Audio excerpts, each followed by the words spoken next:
Bem-vindo de volta. Hoje estamos acompanhados pelo Tenente-Coronel Daniel Davis, veterano de combate em 4 missões e apresentador do programa Or Daniel Davis Deep Dive no YouTube. Como sempre, deixarei um link na descrição. Muito obrigado por voltar ao programa. É sempre um prazer estar aqui. Muito obrigado por me receber. Vemos que Donald Trump acabou de fazer seu pronunciamento à nação, uma espécie de discurso de guerra, no qual recebemos, acho, muitas mensagens confusas. Por um lado, o Irã foi derrotado, mas também, se eles não se renderem, ele vai bombardeá-los até a Idade da Pedra. A OTAN, bem, eles não querem ajudar, mas também não precisamos deles. O Estreito de Hormuz, quero dizer, precisa ser aberto, mas ao mesmo tempo não é nosso problema. Outras pessoas deveriam abri-lo. Quero dizer, tá tudo meio confuso. No geral, isso indica muita incerteza, sabe, encoberta por muita fanfarronice, eu diria. Como você interpretou esse discurso? Por que ele foi anunciado com antecedência? E, novamente, você ouviu algo novo ou o que achou dele?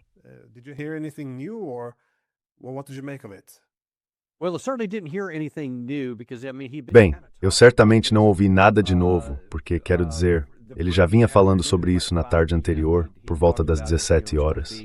Ele disse que levaria cerca de 2 a 3 semanas para a guerra acabar e que as coisas estavam meio que se encerrando. Então, quando foi anunciado, algumas horas depois dessa conversa, que ele faria um pronunciamento à nação, a suposição era de que, bem, ele provavelmente não iria se repetir, já que tinha acabado de dizer isso. Então devia ser algo novo. Mas, quando ele realmente falou, não disse nada de novo. Apenas não reiterou uma coisa sobre o período de 2 a 3 semanas e repetiu que estavam conversando com eles.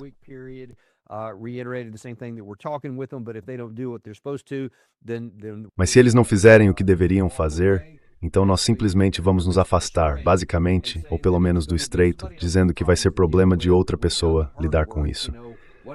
Nós fizemos o trabalho difícil. Você sabe, por que vocês não criam um pouco de coragem? Ele repetiu algumas dessas frases das postagens dele no Truth Social no dia anterior. Então não ouvimos nada de novo.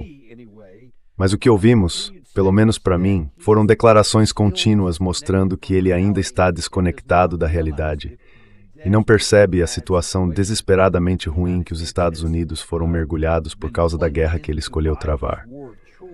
O estreito não vai se abrir. Não é fácil. E não pode ser aberto pela força das armas. Seja por nós, ou mesmo se toda a marinha da OTAN se juntar a nós.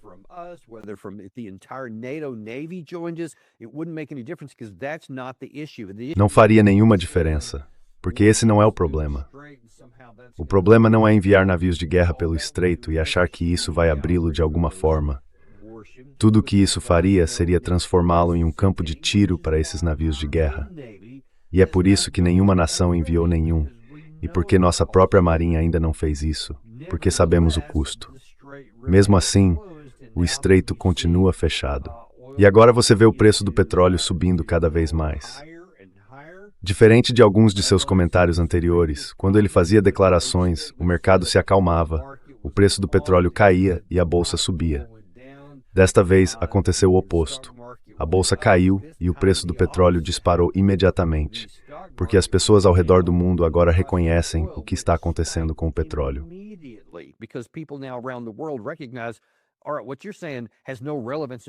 Certo, o que você está dizendo não tem nenhuma relevância com qualquer tipo de realidade. E a guerra não vai acabar em 2 ou 3 semanas. O que isso sequer significa? Em 5 semanas, você não conseguiu fazer nada de substancial. O governo iraniano, mesmo depois de você ter assassinado muitos de seus líderes, continua firmemente no poder. Seus mísseis ainda mantêm plena capacidade, como demonstraram ontem e hoje. Para reiterar, em Israel, a marinha deles continua em grande parte intacta. Pelo menos a parte que importa, que são as lanchas rápidas, os barcos drones e as forças submarinas. Essas foram em sua maioria intocadas. Então, o que quer que você tenha atingido na superfície mal faz diferença.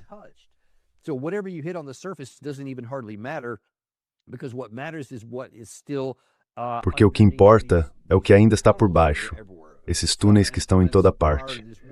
Algumas estimativas antes da guerra diziam que havia até 3.000 desses barcos prontos para entrar em ação, se necessário. Obviamente, eles não vão sair a menos que precisem, porque seriam alvos. Mas também há a questão dos grupos aliados. Não apenas não foram contidos, como agora se juntaram à luta. Kataib Hezbollah no Iraque, o Hezbollah libanês, os Houthis. Quero dizer, todos eles agora, de uma forma ou de outra, em um nível ou outro, estão participando. Então eles intensificaram e não há nada que possamos fazer.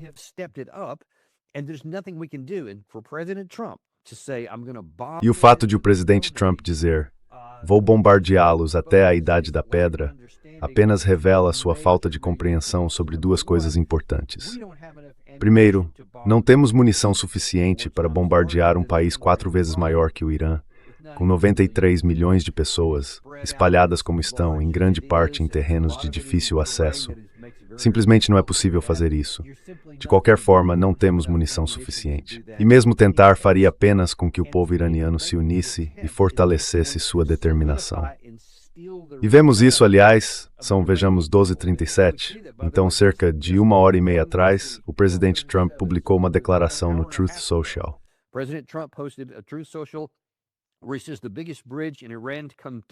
Ele diz que a maior ponte do Irã desabou completamente, nunca mais será usada, e que muito mais ainda virá. É hora de o Irã fazer um acordo antes que seja tarde demais, e não reste nada do que poderia se tornar um grande país. E nisso ele mostra um vídeo dessa grande estrutura, essa ponte, uma ponte civil em Teherã, que não tem relação alguma com capacidades militares, o que a torna, por definição, um crime de guerra.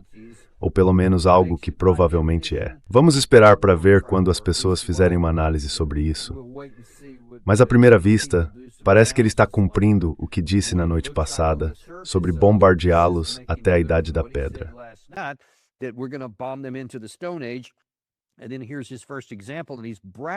E então aqui está o primeiro exemplo dele. Ele está se gabando disso, o que certamente pode colocá-lo em risco jurídico daqui para frente. Ele e o secretário de guerra, Pete Hegseth. Mas tudo que isso vai fazer é fazer com que as pessoas parem de falar conosco depois do que aconteceu. Há poucos minutos, conversei com um bom amigo meu que é um expatriado iraniano neste país. Ele sempre foi totalmente contra o regime desde o início e sempre procurou maneiras de talvez ajudar a promover uma mudança de governo em seu país, algo que desse liberdade ao povo e permitisse que ele e parte de sua família pudessem voltar.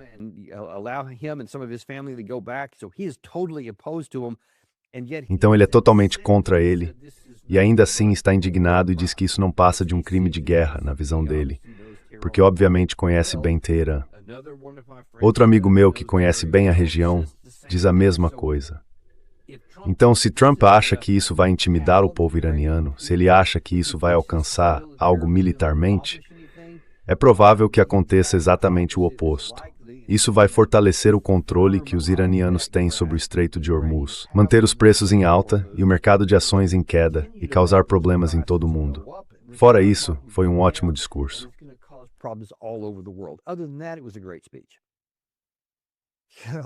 Sim, tirando isso. Bem, essa é a parte interessante. Acho que Trump percebe que está com as costas contra a parede e que não há muito que ele possa fazer neste momento. Ele mesmo disse que está ficando sem alvos militares. Então parece que a única estratégia agora é causar muita dor ao Irã, destruindo a infraestrutura civil, na esperança de que isso leve o país a sentar e fazer um acordo. Mas, novamente, acho que o que muitas vezes é negligenciado é que, quando um país enfrenta uma ameaça existencial, e acho que o Irã, com razão, considera isso uma existencial, tudo muda.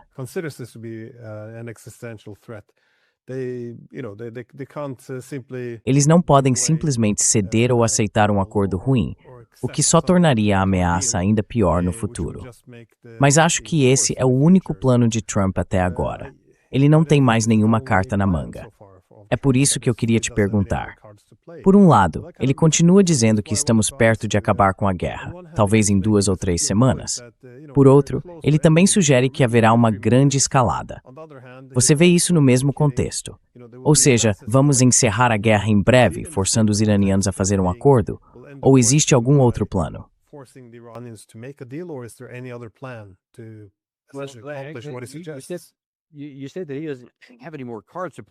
Você disse que ele não tem mais cartas para jogar. Bem, ainda há algumas cartas para jogar, e isso é em terra, porque o poder aéreo não funcionou, a marinha não funcionou, as bombas, mísseis e drones não funcionaram. Então talvez ele ache que fazer algo em terra possa funcionar. E vimos uma escalada significativa aqui apenas na última semana.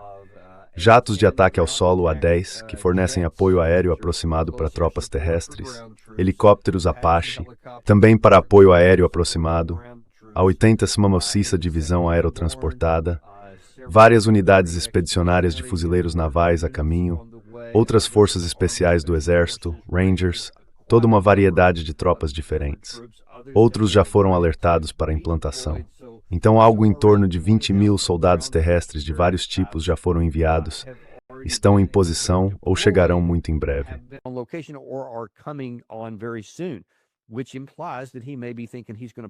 O que implica que ele pode estar pensando que vai jogar essas cartas. Bem, as outras não funcionaram. Talvez essa funcione. Mas vou te dizer, isso é como jogar uma partida de pôquer de alto risco com um jogador experiente em seu próprio território, pensando, vou jogar essas cartas e vencer. Aí você olha por cima do ombro dele e percebe que ele não tem nenhum par, só um 2 e um 6. E você está prestes a jogar isso contra alguém que tem várias figuras do outro lado. Porque se fizermos isso, não acho que seja retórica vazia. Muitos de nós achamos que o Iraque deveria ser um deles. Ghalibaf, o presidente do parlamento iraniano, e o pessoal da Guarda Revolucionária basicamente têm dito, pode vir.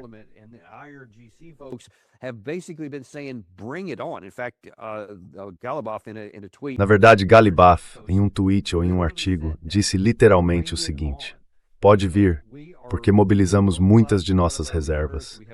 Temos muitas pessoas que se voluntariaram para servir. E elas conhecem muito bem este terreno e sabem que qualquer tentativa de usar nossas tropas seria puro suicídio. Então, se o presidente Trump acha que vai ganhar alguma coisa, é como aquele jogo de pôquer em que você aposta tudo sem nem ter um par, apenas 2 cartas baixas, contra alguém que você consegue ver por reflexo que tem cartas altas e habilidade. E mesmo assim você joga. É esse o nível de loucura da situação. A chance de isso dar certo taticamente, quanto mais operacionalmente e muito menos estrategicamente, é quase inexistente.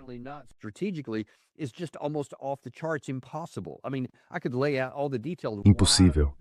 Quer dizer, eu poderia expor todos os detalhes do porquê, mesmo taticamente, isso é praticamente uma missão suicida.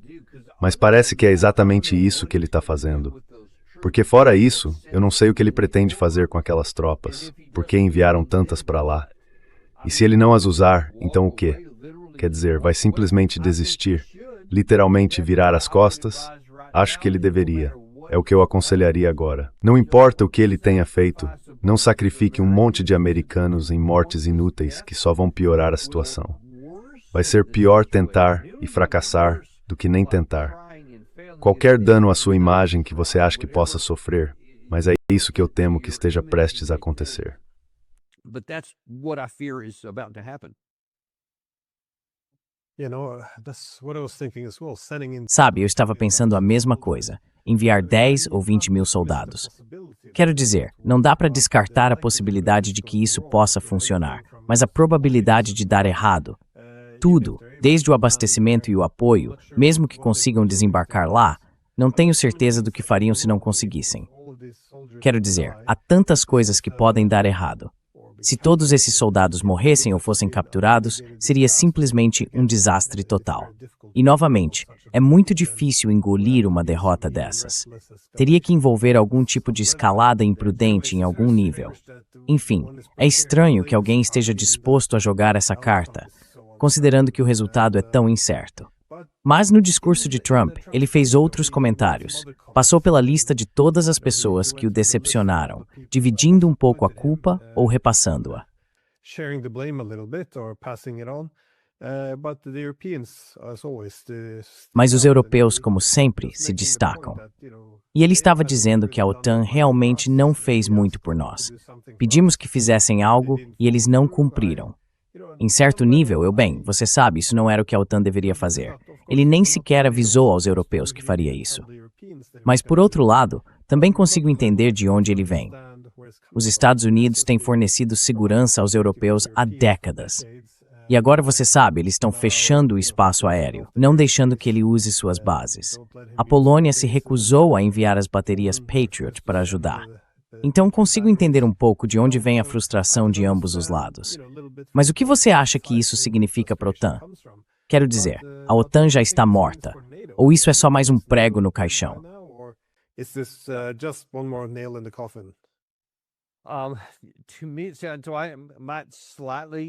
Posso discordar um pouco de você nesse ponto, porque não acho que o lado da OTAN tenha um argumento muito válido aqui. Quero dizer, os Estados Unidos contra a OTAN, porque até fevereiro de 2022 eu era um forte defensor de que a OTAN precisava se dissolver e que isso deveria ser feito de forma coerente, lógica e racional. Não havia necessidade de continuar se expandindo para o leste. Nunca deveríamos ter ido além dos membros originais. Quero dizer, pense em quão irracional é, do ponto de vista militar, que essa aliança, o que era, talvez 16 membros em 91, no fim da Guerra Fria, tenha resistido firmemente a todo o Pacto de Varsóvia, a União Soviética, com suas dezenas de milhares de tanques, milhares de aeronaves e milhões de soldados.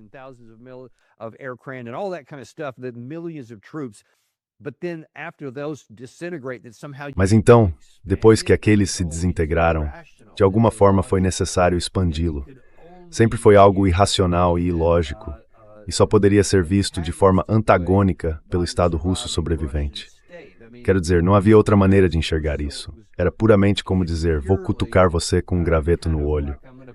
Foi desnecessário e desnecessariamente provocativo. E sempre ficou claro que, por mais fraca e desorganizada que a Rússia estivesse em 92, essa seria uma condição temporária. Mais tarde as coisas mudariam. O que, é claro, Putin destacou de forma notória na Conferência de Segurança de Munique em 2007, se não me engano.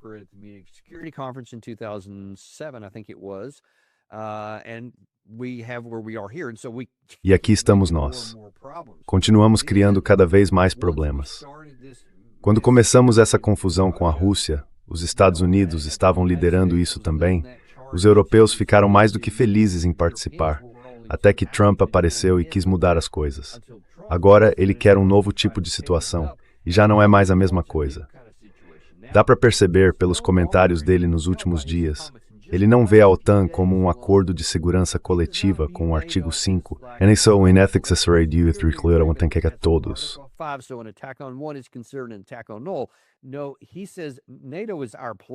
Não, ele diz que a OTAN é o nosso brinquedo. Vocês vão pagar muito mais dinheiro, e quando eu quiser que entrem em ação, vocês vão entrar. Mesmo que façamos uma guerra por escolha, pela qual vocês não votaram, sobre a qual não foram consultados, isso não importa para mim. Eu disse, quero que vocês venham e se juntem a nós. E mesmo que achem que a guerra é estúpida, vocês virão e enviarão suas tropas de combate, especialmente sua marinha e força aérea, para se juntar a nós. Ou vou ficar irritado e então talvez eu considere ir embora. E para mim não importa o que aconteça aqui. Para responder a sua pergunta direta, eu acho que a OTAN está morta. To answer your direct question, I think yes, I think NATO is dead. I think it is done. I don't think it survives. Acho que acabou. Não acho que isso sobreviva. Mesmo que a guerra no Irã, de alguma forma, chegue a um fim milagroso muito rápido e não haja mais danos, acho que o estrago causado pelo governo Trump, ao deixar claro que ele vê a OTAN como uma extensão de suas próprias forças armadas, as quais pode simplesmente dar ordens e esperar que hajam contra seus próprios interesses nacionais, faz com que não haja motivo para acreditarem no contrário. Então, vamos ter que encontrar outra solução. Não acho que isso vá acontecer da noite para o dia, mas acredito que as peças já foram colocadas em movimento e esse dia está chegando. Acho que agora é inevitável. Não vejo como voltar atrás. Isso já deveria ter acontecido há muito tempo. de forma coerente. It should have happened a long time ago in a coherent way. I think now it could happen in a rupture. Acho que agora isso pode acontecer de forma abrupta, o que seria o pior de todos os cenários. Obviamente será catastrófico para a Ucrânia. Aposto que eles realmente gostariam de ter aceitado aquele acordo em Istambul em 2022, ou qualquer um dos outros que estavam na mesa, porque nunca mais conseguirão aqueles termos. E agora podem simplesmente sofrer uma derrota militar completa. Quase nada mais está vindo dos Estados Unidos. Mesmo os países europeus, como a Polônia, estão dizendo, não vou abrir mão do meu equipamento porque posso precisar dele aqui. Especialmente ao perceberem que os Patriots não têm um desempenho nem de perto tão bom quanto o que se afirma no papel. Então eles querem manter o máximo possível desses interceptores em suas próprias mãos, e assim por diante.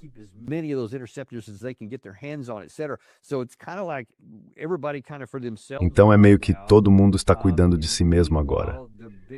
Enquanto isso, o maior vencedor da guerra do Irã até agora é a Rússia. Quer dizer, eles estão cheios de dinheiro, aliviamos algumas das sanções contra eles, e agora o Putin está parecendo um cara bem razoável. Ele divulgou uma declaração, acho que foi hoje de manhã, basicamente dizendo, olha, com todo esse caos no setor de energia aqui no Oriente Médio, nós oferecemos alguma estabilidade e estamos dispostos a fazer algo que faça sentido para todos. Não vamos fazer o que os Estados Unidos estão fazendo. E isso agora é uma alternativa atraente. E, sabe, poderíamos falar sobre a China também, mas esse é o grande vencedor até agora. Então, acho que a OTAN acabou.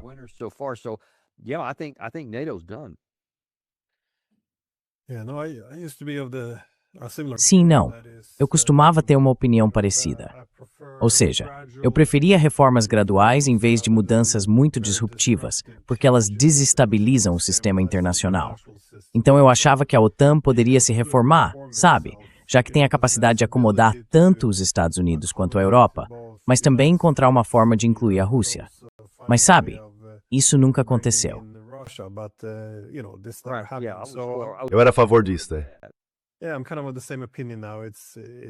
Acho que agora tenho mais ou menos a mesma opinião. Isso não pode ser reformado. É como a União Soviética. Basicamente tem que acabar. Mas vi alguns outros comentários interessantes sobre o discurso de guerra do Trump, vindos justamente do Lindsey Graham. Ele sugeriu em um tweet que os objetivos da guerra poderiam ter sido alcançados, até insinuando que talvez pudéssemos encerrar essa guerra. Nunca ouvi o Lindsey Graham pedir para encerrar nenhuma guerra. Você acha que há algo mais por trás disso, ou que o pânico está começando a se instalar? É isso.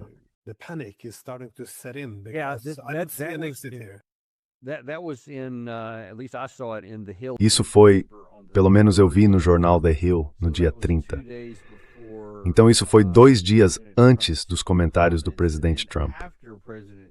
E depois dos comentários do presidente Trump, ele voltou a ser o Lindsey Graham normal que se esperaria. Ele estava absolutamente incentivando tudo isso, dizendo que sim, deveríamos continuar, que os iranianos não conseguiriam sobreviver a isso, que precisávamos pegá-los, e assim por diante. Você sabe, vamos lá, presidente Trump. Então parece que ele voltou completamente atrás no que vinha dizendo. Eu pensei, e interpretei na época, porque também tinha visto uma reportagem no Times of Israel, que a imprensa israelense, Benjamin Netanyahu, por volta da mesma época, havia dito, sabe de uma coisa, com base no que aconteceu até agora, não vemos realmente o Irã como uma ameaça para nós neste momento.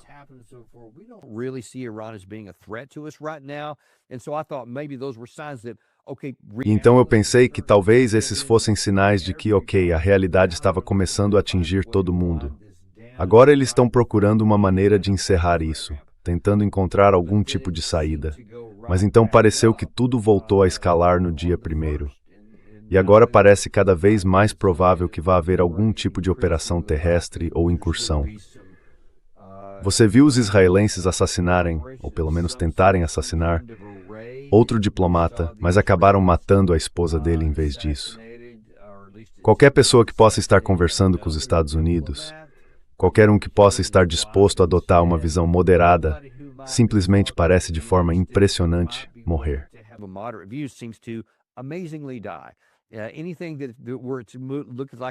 Qualquer coisa que pareça caminhar em direção a um acordo negociado, algo explode. E agora o presidente Trump parece voltar a bordo. Acabou de acontecer aquele ataque em Teherã. Mais coisas continuam explodindo. E claro, ele os ameaça com bombardeios, sendo bombardeados de volta à Idade da Pedra, eliminando completamente qualquer ideia teórica de diplomacia. Mesmo assim, no mesmo fôlego, ele ainda diz: se eles fizerem um acordo, e claro, o único acordo é se você se render completamente, se afastar, não fizer nada e nos deixar entrar e colocar a nossa pessoa como com Maduro na Venezuela.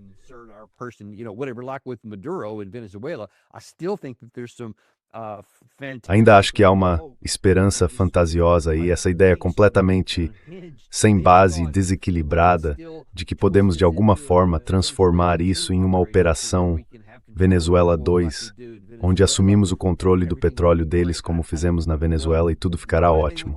Não sei por que eles pensariam isso, mas acho que é exatamente o que fazem. E, portanto, acho que as chances de continuarmos intensificando isso são bem altas. E sabe, com base no que você acabou de dizer, concordo que qualquer operação militar em solo vai ser um fracasso sangrento. Isso vai fazer os mercados, o preço do petróleo dispararem e vai fazer os preços de todo o resto subirem também.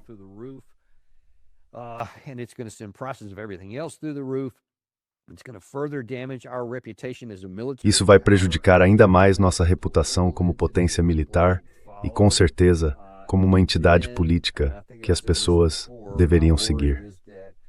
E então, e acho que já disse isso antes, minha preocupação é que se começar a parecer que será um fracasso militar absoluto e que nem 100 mil nem 500 mil soldados conseguirão salvá-lo, então o presidente Trump ou Netanyahu poderá considerar o uso de uma chamada arma nuclear tática, o que significa apenas uma arma nuclear pequena. É nuclear. Não há diferença real entre uma tática e qualquer outro tipo. Ainda há uma nuvem em forma de cogumelo e toda a radiação que vem com ela. Então essa é minha maior preocupação, mesmo a médio prazo.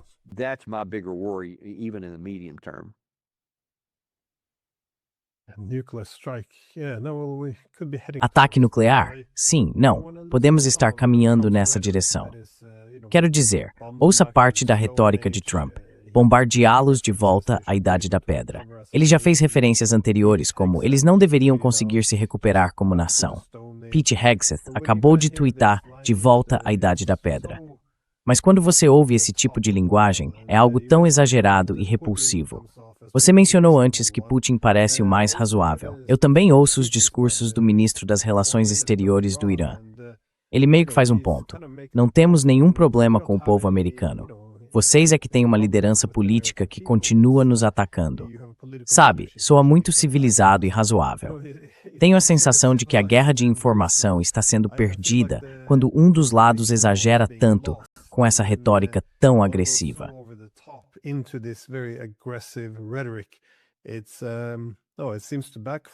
Parece estar saindo pela culatra. Mas sobre a questão da guerra nuclear, você vê isso como Trump tentando subir mais um degrau na escada de escalada, esperando que o Irã não consiga acompanhar?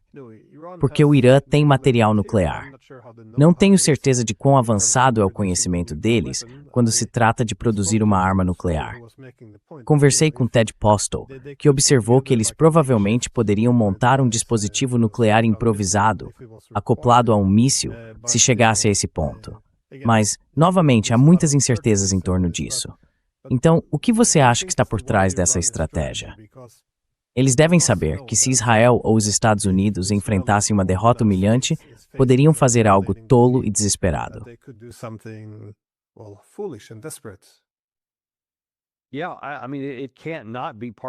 Sim, quero dizer, isso não pode deixar de fazer parte do cálculo deles, e é por isso que acho que estão dizendo, olha, estamos dispostos a encerrar isso.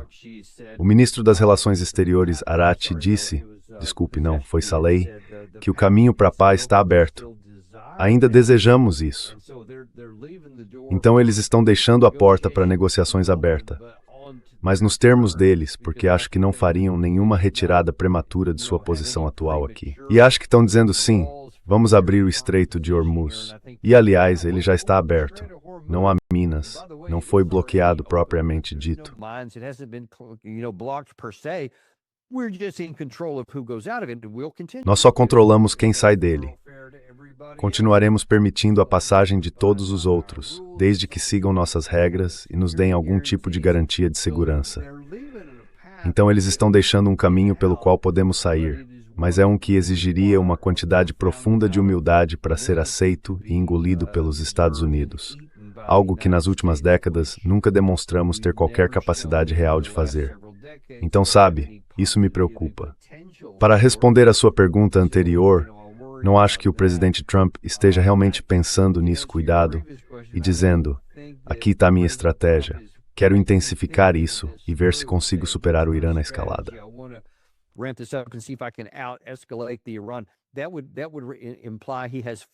Isso implicaria que ele tem premeditação, que está realmente pensando nas coisas como em um jogo de xadrez, 2 ou 3 jogadas à frente.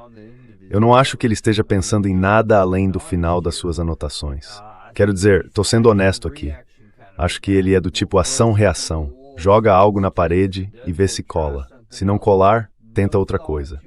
Sem pensar no que virá depois, sem pensar nas consequências, sem pensar no que o outro lado pode fazer diante das suas ações.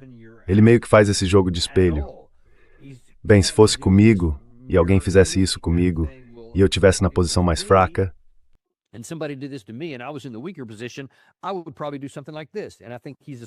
eu provavelmente faria algo assim. E acho que ele está atribuindo isso aos iranianos. Acho que ele está atribuindo aos iranianos o que os venezuelanos fizeram, e ele acha que são a mesma coisa. Então funcionou lá. Por que não funcionaria aqui? Ele mencionou a Venezuela em seu discurso ontem à noite, o que me mostra que isso ainda está em destaque na mente dele. E esse é um lugar realmente perigoso para isso estar. Mas, de qualquer forma, sim, eu me preocupo muito com isso. E, sinceramente, com muitas das pessoas que ele tem ao redor dele fornecendo evidências e sugestões, isso não me dá muita esperança de que isso esteja prestes a ser encerrado.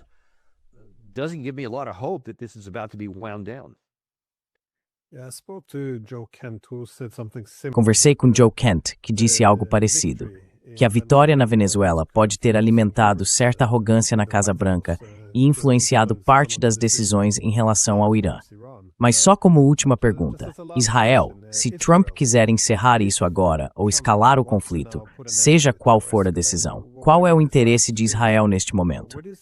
Porque veja, sim, eles têm muita censura e não sabemos exatamente que tipo de perdas estão sofrendo. Mas sabemos alguma coisa?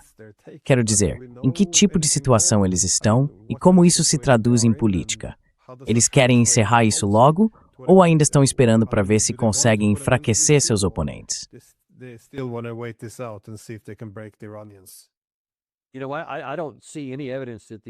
Sabe, eu não vejo nenhuma evidência de que a liderança israelense tenha qualquer dúvida. Não acho que eles estejam vacilando nem um pouco. Acho que o castigo e a dor que estão enfrentando, eles calcularam isso com antecedência.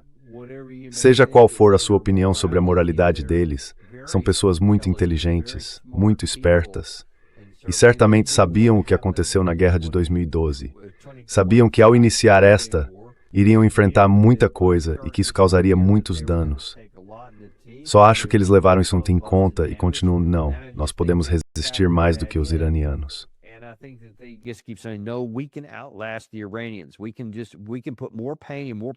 Podemos simplesmente colocar mais dor e mais pressão sobre eles do que eles podem colocar sobre nós, o que me parece meio irracional. Quer dizer, por um lado, é preciso reconhecer que eles são inteligentes, mas por outro lado, eu fico pensando, sério, um país de 93 milhões de pessoas, com muitas instalações de mísseis protegidas e vocês não conseguem derrubá-los? Agora, segundo parte da imprensa israelense, até 8 em cada 10 mísseis estão passando pelos iranianos. Vocês são esse pequeno país de 6 milhões. Será que realmente querem entrar numa guerra de atrito com os iranianos?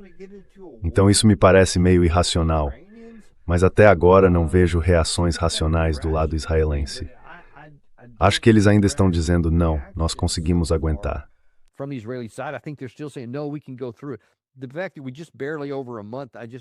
O fato de ter se passado pouco mais de um mês, eu simplesmente não acho que eles estejam dispostos a reconhecer a realidade ou a ceder a ela. Então suspeito que vão continuar, e, portanto, continuarão pressionando Trump para fazer tudo o que puder para não encerrar isso, porque, caso contrário, dirão que o sacrifício foi em vão. Não, esta é a nossa chance. Temos que apertar mais. E acho que é por isso que há uma boa chance de vermos algum tipo de operação terrestre. Apenas uma teoria sem fundamento e a esperança de que isso exerça pressão e então os iranianos façam um acordo, etc. Quero dizer, não vejo nenhuma evidência disso, mas acho que é o que eles estão pensando.